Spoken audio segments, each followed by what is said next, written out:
Hello, I've had a few requests to do a demo for our Apricot font.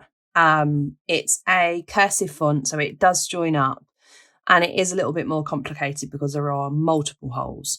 So I thought I would make a video to make it easier and I'll show you how I use it. So first of all, I'm going to do the word hello because it's got some nice joining lines and it's nice and short. Capital H. I think, let's do one. You can play with the bottom line on the font. So I'm just going to do the line that I will follow for the base of the font. So you can just use the dots, but I'm doing this so that you can see more clearly.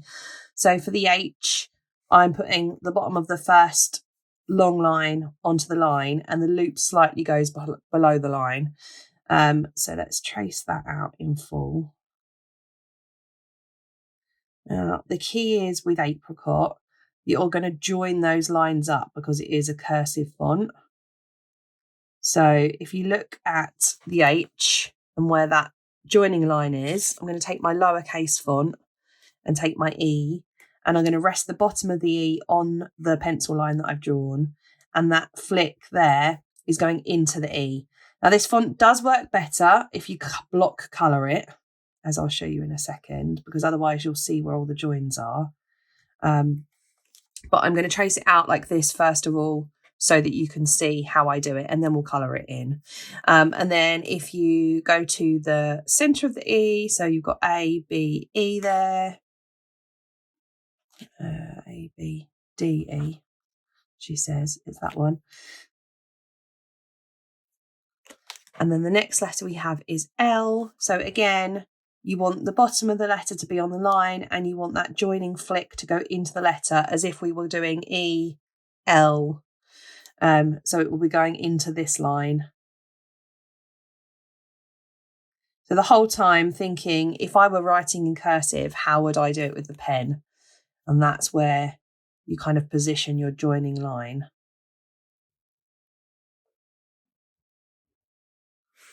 So there's the two L's. Let's put the loop in for the L.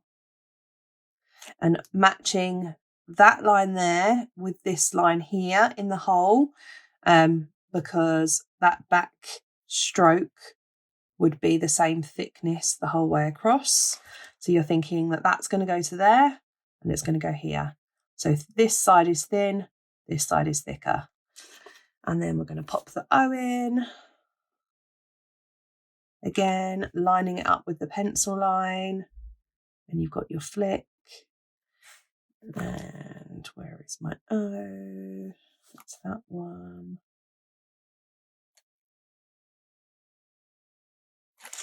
So this is how this looks when it isn't traced in. Hopefully you can see. Let me just bring it a bit closer. So I'm going to colour that in now so you can see what it looks like once it's block coloured.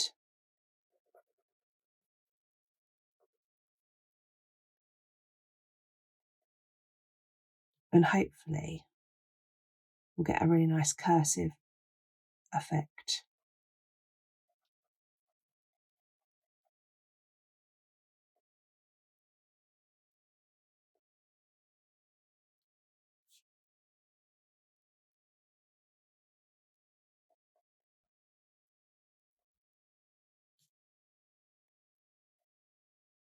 You can see where I've joined that flicky line. I've just smoothed it out because it shouldn't be a separate entity. It's going into that next letter. Same for this one. That will be going through to there. That's what that line is doing.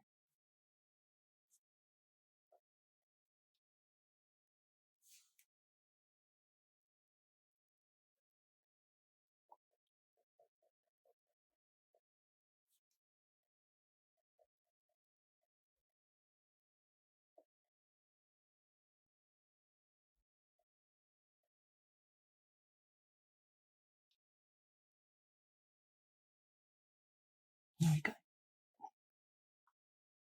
Same again. That would be going over there.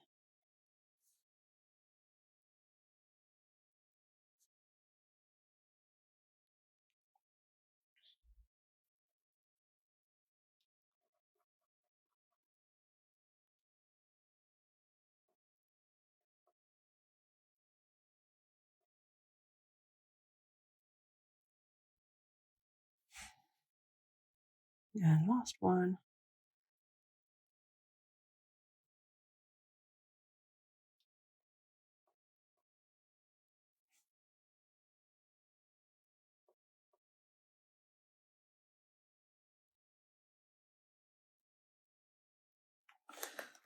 And that's what it looks like once it's all coloured in.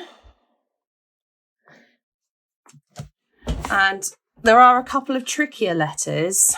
The S is quite tricky and the R is quite tricky. So I'll show you this. Let's think of a word that's got an S and an R in it. Stars, maybe. So we'll start with a capital S.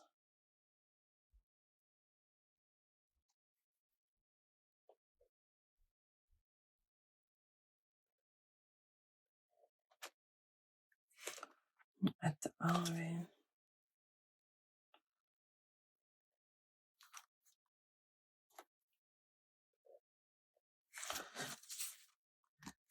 We have our T.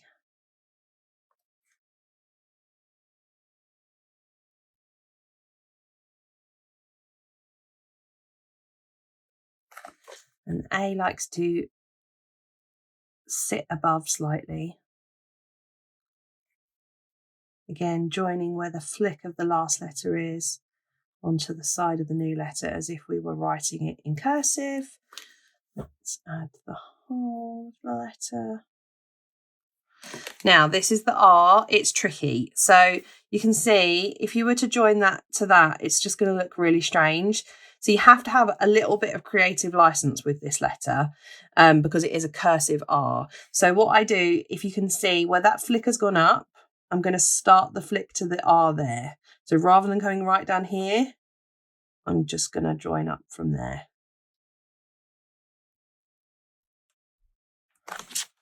Like this. And the S, again, you've got a big long flick. If you've already got one, just join on from that.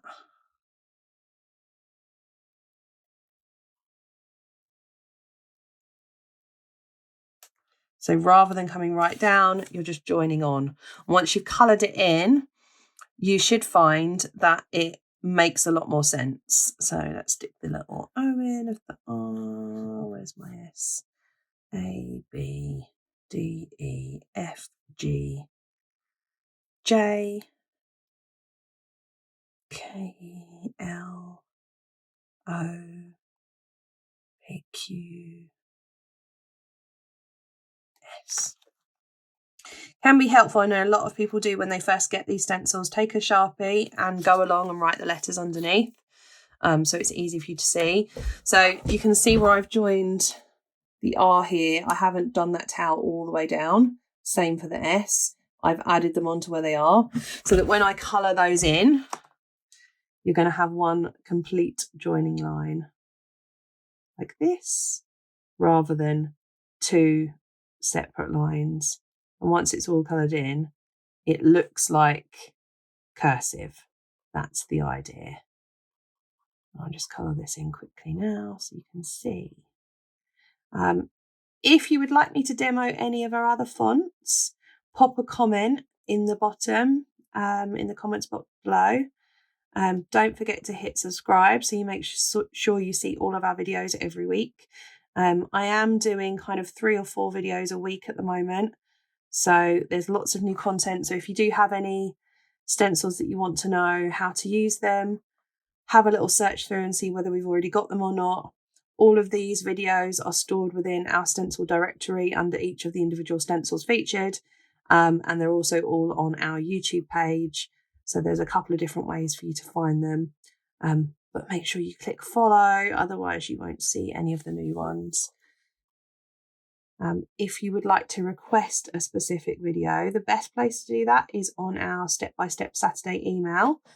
So if you're not signed up yet already, if you go to www.ipsadaisyuk.com/newsletter, sign up to the newsletter. Every Saturday we send out a video with an update on our new step-by-step videos. And there's a little button on that email where you can request future videos. And the stencils with the most requests, they're the ones that I will do videos for. So trying to get through all of our back catalogue, but we have got over 400 different listings in the stencil directory. So it's going to take a little while, but we're getting there eventually. And hopefully it makes life a lot easier for you. So there we go. That's how to use our Apricot stencil. Thanks for watching. Bye.